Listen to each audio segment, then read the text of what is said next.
Le week-end, des accords rwando-congolais ont été signés entre Tshisekedi ainsi que son frère Kagame. Nous allons tourner autour de ces accords. Nous allons crocheter également par un regard éclair sur l'état de lieu depuis la proclamation de l'état des sièges à l'est de la République démocratique du Congo. Voilà un peu des questions que nous allons aborder dans ce magazine. Avec moi, Maître David Lumpungu, il est analyste politique indépendant. Je le reçois pour la deuxième fois sur ce plateau, à qui je dis bonsoir. Bonsoir, M. Hig. Merci beaucoup. Bonsoir à tous nos téléspectateurs. Bonsoir aussi à tous les peuples congolais qui nous suivent de partout où ils se retrouvent en ce moment. Merci beaucoup. Très bien. Alors, de plein pied, nous nous jetons à l'eau pour vous poser la toute première question. On sent une proximité à outrance entre Kagame et Tshisekedi, sans se voiler la face. Les Congolais, vraiment, quand on parle des Rwandais, vraiment, ça ne sonne pas bien. Et Tshisekedi, avec sa politique, on sent ce rapprochement depuis un temps. Pensez-vous que cela peut être bénéfique à notre pays? Monsieur Hig, d'entrée de jeu, avant de répondre à votre question, oui, vous allez me permettre une fois de plus de bénir le Seigneur, celui qui nous a accordé ce souffle de vie, parce qu'en sa qualité de serviteur de Dieu, tout ce que nous faisons, c'est pour tant soit peu contribuer aussi à la reconstruction de notre pays, parce que la Bible dit, priez pour votre pays, parce que votre bénédiction en dépend. Okay. Donc je commence par bénir cette chaîne HK6, Amen. Tous ceux-là qui nous suivons de partout dans le monde entier. Nous bénissons cette chaîne, nous bénissons ses responsables, son personnel, et nous bénissons aussi notre gouverneur, son Excellence Jacques Yaboula Katwe, parce que nous sommes présentement à Lubumbashi, dans la province du Haut-Katanga. Alors, je vais répondre à votre préoccupation par rapport aux relations entre la RDC et le Rwanda, parce que nous ne devons pas orienter cette question aux individus. Pourquoi je dis ça? Parce que les individus, que ce soit le président Paul Kagame ou le président Félix Tshisekedi, ils n'ont qu'un mandat. Après ce mandat, ils passeront, mais les pays vont rester. Nous avons des frontières qui sont, bon, pas éternelles parce que la terre passera un jour, mais ce sont des frontières qui vont rester aussi longtemps que la terre vivra. Okay. Donc, le peuple de ces deux pays, ils sont appelés et obligés à collaborer, à vivre toujours. Donc je crois que nous ne devons pas orienter cette préoccupation aux individus, à Kagame ou à Félix Tshisekedi, non. Nous devons parler de ces deux pays. Alors je voulais peut-être que vous puissiez orienter votre question par rapport au pays. On sent qu'avec la politique de Tshisekedi, ce n'est pas la peur, la naïveté, la lâcheté, Kamere nie, plutôt que dis-je, Kagame nie, n'est-ce pas, le Rwanda a causé beaucoup de morts, beaucoup de millions de morts à l'est de la République démocratique du Congo. Mais Tshisekedi, quant à lui, bon, moi je ne réponds pas à cette question. C'est comme si Kagame a de la suprématie sur Tshisekedi, ou la politique qu'amène Tshisekedi aujourd'hui, c'est une autre politique qui risque, n'est-ce pas, de mettre le pays à genoux. Oui, Monsieur Hig, je crois que, en fait, cette question des... La République du Rwanda et la République du Congo n'a pas commencé aujourd'hui. Ce sont des questions qui ont été soulevées, je crois, même depuis à l'époque de notre président, le feu maréchal Mobutu, qui avait même fait une déclaration en disant « Même s'il faut signer le pacte avec le diable, je le ferai pour l'intégrité de ces pays. Oui. » Et cela, c'était par rapport aux menaces d'intérêt territorial, de l'intégrité territoriale qui avait poussé pratiquement notre feu président de déclarer cela. Et au jour d'aujourd'hui, Félix est au pouvoir, il a trouvé cette question. Et vous allez constater, même avec l'ancien président Joseph Kabila Kabange, qui avait même appelé autour d'une table tous les belligérants. Il y avait les RCD, il y avait les MLC, il y avait tous ceux-là qui étaient au conflit. Par rapport à la réalité ou aux guerres qui étaient à l'Est, le président Kabila les avait invités autour d'une table pour qu'ensemble ils puissent trouver des solutions. Moi, je pense que chaque président qui est passé à la gouvernance de ces pays a tenté tant soit peu de mettre des stratégies pour la paix à l'Est. Mobutu était allé avec la force, avec l'armée. Mouzé Laurent Désiré Kabila, vous vous souviendrez, avec des volontaires, ont recruté les civils dans l'armée pour les envoyer à l'Est. Il a tenté Et Kabila est venu, il a dit non, ce sont les armes. Il les a rapprochés. Et même si vous vous souvenez, il y a les pasteurs Ngoï Moulounda qui avaient même eu un financement pour récupérer une arme avec 100 $. Voilà, c'est la politique que le président Kabila avait mis en jeu. Donc pour récupérer les armes qui étaient détenues de part et d'autre, afin que la paix règne au Rwanda. Il a fait son temps et voilà que les mêmes hostilités redeviennent encore. Et moi je pense qu'au jour d'aujourd'hui, ça arrive pendant que le président Tshisekedi est en même temps président de l'Union africaine. Monsieur Hugues, l'Union africaine c'est une institution, c'est une plateforme bien sûr, et il y a des textes.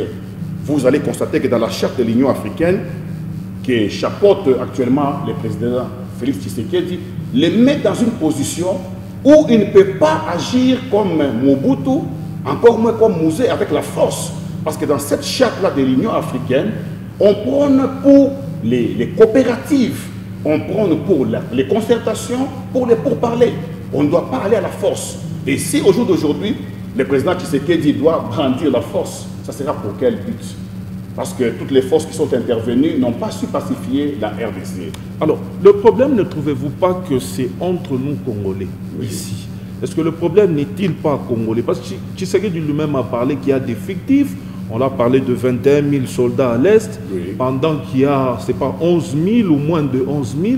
Ne voyez-vous pas qu'au lieu de chercher à avoir ces relations-là bonnes, entre guillemets, entre la RDC et le Rwanda, il faut qu'il s'occupe des Congolais, de ce qui se passe réellement ici au pays? Monsieur Hick, je crois que l'armée que dirige actuellement les commandants suprêmes, le président Étienne Tshisekedi, plutôt Félix Tshisekedi, c'est une armée qu'il a trouvée déjà en fonction. Et quand bien même il a essayé un peu de toucher par-ci par-là, quelques nominations, mais cette armée a existé il y a bel et reste. D'aucuns ignorent qu'il y a des infiltrés dans cette armée. La toute dernière réunion que le chef de l'État a eue avec les gouverneurs qu'il a nommés, ont fait montre qu'il y avait quelques frères à nous Congolais à qui profitait cette guerre-là. Donc ils étaient là, faisant semblant d'accompagner les efforts de la pacification, mais de l'autre côté, ils tiraient leurs profits. Mais ce sont des questions de haute sécurité qu'on ne peut pas divulguer. Et je pense que les chefs de l'État ainsi que les commandants, les généraux qui sont là et même le gouvernement, ils sont en train de travailler. Vous avez appris, bon, c'est sur les réseaux sociaux qu'on aurait arrêté même certains officiers militaires, parce qu'ils étaient impliqués dans cette guerre-là. Donc, la question de l'Est n'est pas une question que nous devons prendre avec beaucoup de précipitation parce que c'est une question très très délicate. Et le mal est tellement profond, ça a commencé, je vous l'ai dit, depuis Mobutu. Prenez jusqu'à ce jour. Donc, il y a des racines qu'on ne peut pas aussi facilement enlever ou déraciner. Il faut aller avec beaucoup de tact, beaucoup de techniques et beaucoup aussi de calme. Si au niveau de précipitation, ça peut dégénérer. En entre-temps, le temps file tout de même. Alors, les accords signés avec le Rwanda, moi ça m'a tiqué un peu. Le Rwanda, on parle toujours, le Rwanda n'a pas le gisement d'or, mais il y a un accord signé, eh bien, on exploite l'or en République démocratique du Congo pour être transformé au Rwanda. C'est ça même la source des conflits avec les pays voisins, nos richesses. Ce n'est pas une brèche encore ouverte par Tshisekedi pour nous causer encore du tort dans les jours à venir avec cet accord. L'accord signé par rapport à l'exploitation de l'or à l'Est n'est pas différent du code minier qui existe ici au Katanga. Expliquez-vous. Oui, parce que nous assistons tous, et c'est chaque jour, qu'il y a des camions chargés de minéraux concentrés, cathodiques, des minéraux en cathode, des concentrés, et en son temps, il y avait même des minéraux en état brut qui sortaient par la Zambie. Et ça partait dans des pays, bon, chacun selon sa destination. Ce n'est pas pour autant que les Katangais s'étaient soulevés pour dire non, voilà, ça va où ces minéraux. Parce qu'il y avait un code minier, il y avait des textes qui régissaient cela. Et au niveau de l'Est, ils n'ont pas de minéraux comme ici. Et ils ont la matière précieuse, entre autres l'or, les coltan, et ainsi de suite. Si nous, Congolais, nous ne sommes pas capables, avec les moyens que nous avons, de mettre ne fût-ce qu'une société de transformation, de traitement de cet or, et que l'or doit traverser au Rwanda, et que cet or sort comme ça sort ici au Katanga, par des textes, moi, je ne vois pas pourquoi nous devons polémiquer. Ok. Mais moi, je pense que ça doit nous interpeller en tant que Congolais. Nous suivons tous des sommes, des grandes sommes, des grosses sommes qui sont citées par-ci, par-là, dans des détournements, vrai ou faux. Bon, nous ne sommes pas dans ces sujets-là aujourd'hui, mais ce sont quand même des sommes qui tiquent. Pourquoi pas prendre ces sommes-là, orienter cela, par exemple, à la création d'une société de traitement de l'eau? Ça coûte quoi? Qu'est-ce que les Rwandais peuvent avoir qui ne peut pas être mis en place par les Congolais? Oui. Donc vous voyez que nous ne devons pas, franchement les Congolais doivent, voilà pourquoi vous avez à un moment donné, j'ai pris la décision en tant que serviteur de Dieu, de parler aussi aux gens qui croient en moi, que nous devons changer notre mentalité. Oui. Nous ne devons pas toujours rester en train de pleurer, oh non, les Rwandais nous agressent, mais c'est un petit pays. Oui. Au jour d'aujourd'hui, nous quittons seulement l'agression, nous allons même au niveau de l'économie. Oh, voilà pourquoi notre minerai doit quitter pour aller au Rwanda. Mais vous ne vous posez pas la question de savoir pourquoi est-ce que les biens quittent la Zambie et ça rentre ici au Congo. Nous sommes approvisionnés, nourris à 90% par la Zambie. Oui. Pourquoi est-ce que les Zambiens ne se posent pas de questions pourquoi nos biens traversent au Congo? Donc ça, ce sont des débats trop bas. Ce qui doit nous interpeller, les hommes qui ont l'argent, les hommes d'affaires, mais ils ne peuvent pas, ne fût-ce que même des sociétés, ici à Lubumbashi par exemple. Est-ce que vous connaissez une seule société d'un Congolais ou d'un Katangais ici à Lubumbashi qui exploite par exemple les minéraux, les cuivres, les cobaltes? Vous en connaissez une seule société? Mais pourquoi? Dites-moi. Voilà. Donc c'est bénéfique cet accord selon vous? Bon. À première vue, c'est quand même bien cet accord signé entre Tshisekedi et Kagame. En fait, moi, je ne vois pas pourquoi nous devons entraver à l'économie du Rwanda. Vraiment. Le Rwanda met son économie en marche. Oui. Il appelle un président de l'Union africaine. Il n'y a pas que nous avons vu aussi Museveni appeler les chefs de l'État actuel. Pour aller inaugurer une route qui tend... Voilà. Il est le président de l'Union africaine. C'est une plateforme qui gère tous les pays qui sont dans cette plateforme-là, dans l'Union africaine. Et je vous ai même parlé d'une charte. Il ne peut pas refuser une invitation qu'on lui lance par l'un des pays signataires de cette charte-là. Très bien compris, maître. Alors, nous arriverons à chercher à faire un peu un état de lieu depuis la proclamation de l'état de siège par le président de la République. Oui. On en parlait, il faut qu'il aille à l'Est, il est à l'Est, oui. Mais il y a quand même des petites poches d'insécurité par-ci, par-là. Il n'y a pas plus tard qu'avant-hier, il y a eu un attentat à une bombe artisanale. Pouvons-nous aujourd'hui établir un peu le bilan de cet état de siège? Ok. Je crois que avant d'entrer, parce que les deux sujets c'est lié. Oui. Pourquoi? Parce que l'état de siège est décrété à l'Est et les Rwandais, c'est là, c'est-à-dire les nœuds de problème, c'est les Rwandais. Tout à fait. Vous verrez que le peuple de l'Est et les Rwandais, ce sont des frères. Parce que j'ai ouï dire beaucoup trop de polémiques autour de l'appellation par le président Tshisekedi à Kagame, mon frère. Quand il dit non, c'est mon frère. Les gens ont voulu trop polémiquer. Pourquoi il appelle frère? C'est le frère à lui, Tshisekedi, pas nous, les autres Congolais. Même si vous refusez, mais nos frères qui sont à l'Est, nos propres frères congolais qui sont à l'Est, ils appellent nos frères rwandais frères. Ils se marient et lorsqu'il y avait les volcans à Goma, nous, Congolais, nous sommes allés auprès de nos frères.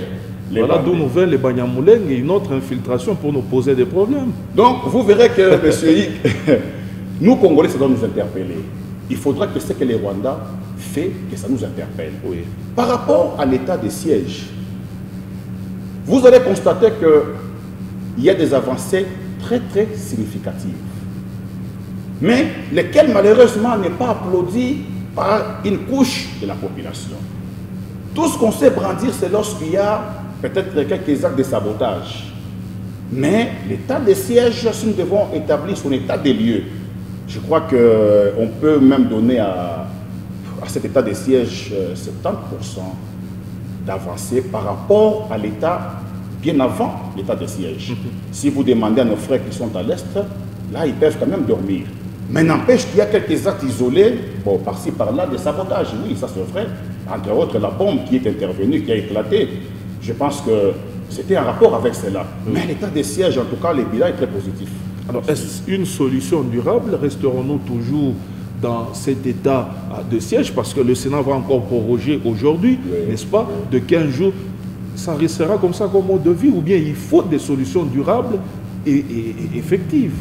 Oui, mais justement, c'est même d'ailleurs en cela que vous traitez le chef de l'État, Tshisekedi, des lâches.